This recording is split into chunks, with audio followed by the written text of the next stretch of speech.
When I think about just how big Attack on Titan has become as a series, I think back to 2017 and when I first saw the unmistakable blue and silver wings of the Scout Regiment insignia on someone's satchel. That was the moment I knew that in the West, as well as in its home nation, the anime was well on its way to cementing itself as one of the most influential of the decade. It is my belief that by the release of Season 3 in 2018, that fact was near enough indisputable. But how did this happen? How did an IP the vast majority of us had never heard of a few years ago become one of the most acclaimed and, with the hype between lengthy seasons, anticipated anime of the 21st century? Let's unpack how Attack on Titan became an international phenomenon. Though the anime has taken the world by storm in a few short years, the inception of the precursory manga on which it would be based actually began as early as 2009, which the author Hajime Isayama had been toying with since around 2006. He originally approached the renowned and immensely popular Japanese magazine Weekly Shonen Jump with his idea, but with a circulation of well over 1 million, the magazine was not willing to entertain the IP without some creative concessions, and Isayama refused. He instead took his idea to Bisatsu Shonen magazine in time for its debut, and on reflection, this acquisition would far and away become the magazine's most important to date. The series ran from September 2009 until the finale, which was as recent as April of 2021, an impressive run of more than 11 years.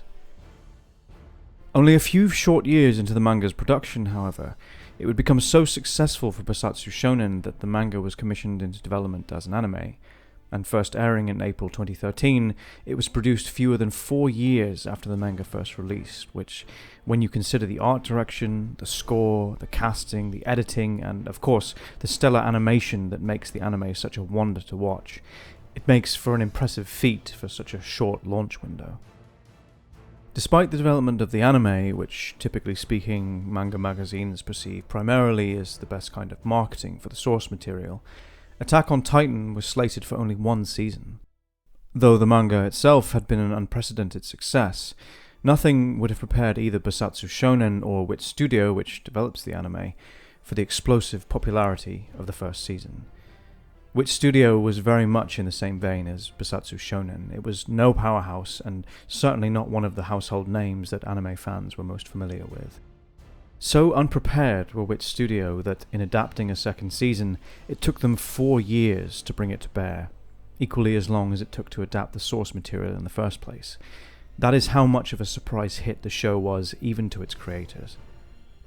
Attack on Titan is so wildly, incredibly popular that during the first part of the release of Season 4 this year, the most popular TV show in America during the first week of February wasn't WandaVision, Cobra Kai, or even The Mandalorian.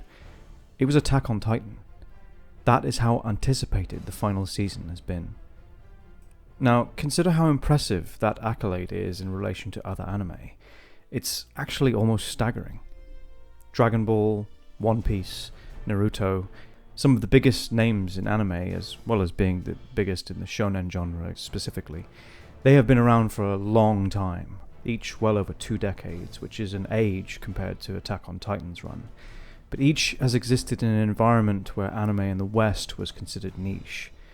That, however, is not so much the case anymore. I would be remiss if I did not mention Super Eyepatchwolf's video, titled "What Makes Attack on Titan Popular." I almost decided to avoid this subject matter because he handles it so well, but if by some incredible coincidence you found your way here before checking out his video, I'll leave a link in the description.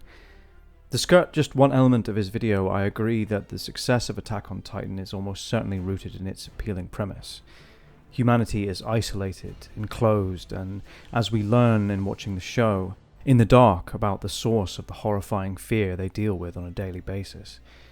What's more, that source being the voracious and eerily sneering Titans fills one with a sense of dread unlike any other zombie-like force that serves as a collective antagonist.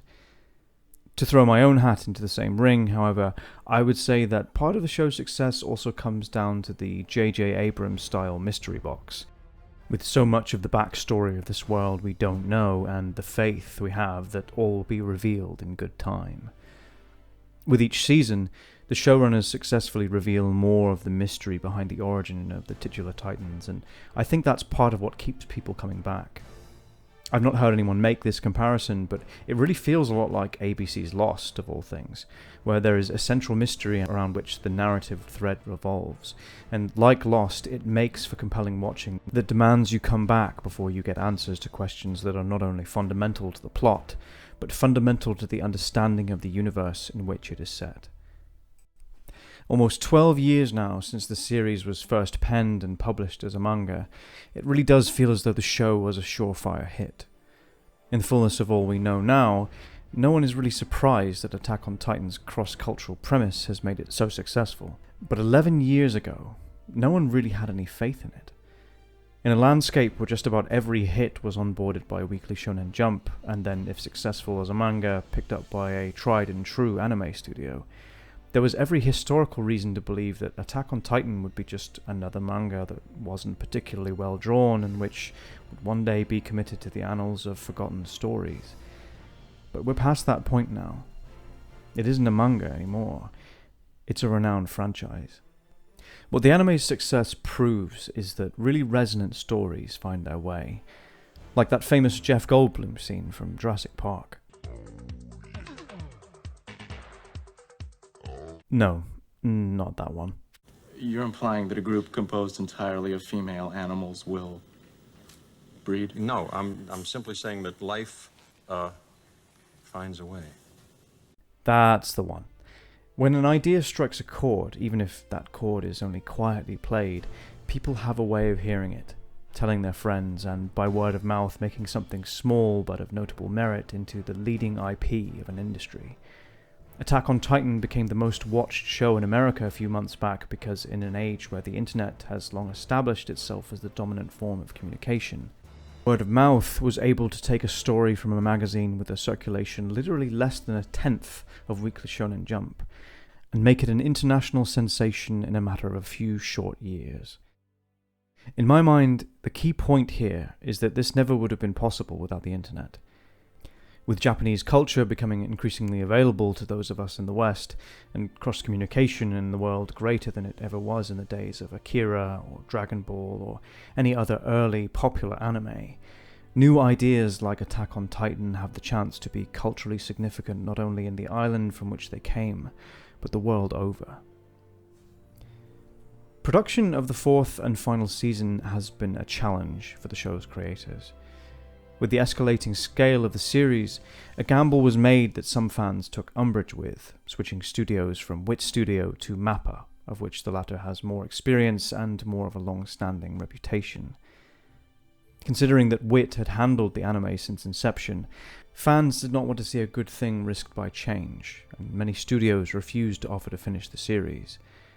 However, the final product speaks for itself, and Attack on Titan is poised to live up to its own hype, although perhaps not all the hype.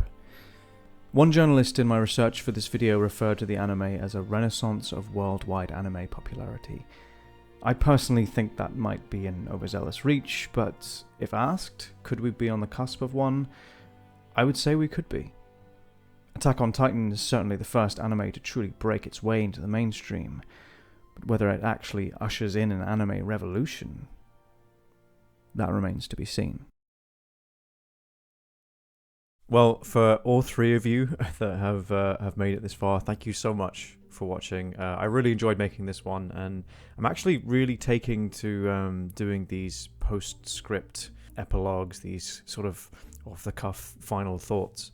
There's something really nice about going through the process of coming up with an idea, scripting a video, thinking about how I'm going to frame it, getting all the footage, getting all the research together to make sure that I'm not making too many mistakes. And to be honest, like the one of the struggles I think maybe people that don't really make their own videos don't consider at all really is even when you've got something really close to being done, sometimes it just doesn't have the look and feel that you want it to. And I think the one thing I've learned about making YouTube videos is that perfection is just not obtainable, and you can try and get close to it, but eventually you're just gonna drive yourself insane if you don't accept certain limitations. But sometimes making small tweaks is just enough to get it how you envision it in your own mind. And yeah, I found that taking the extra time to do that has been super helpful.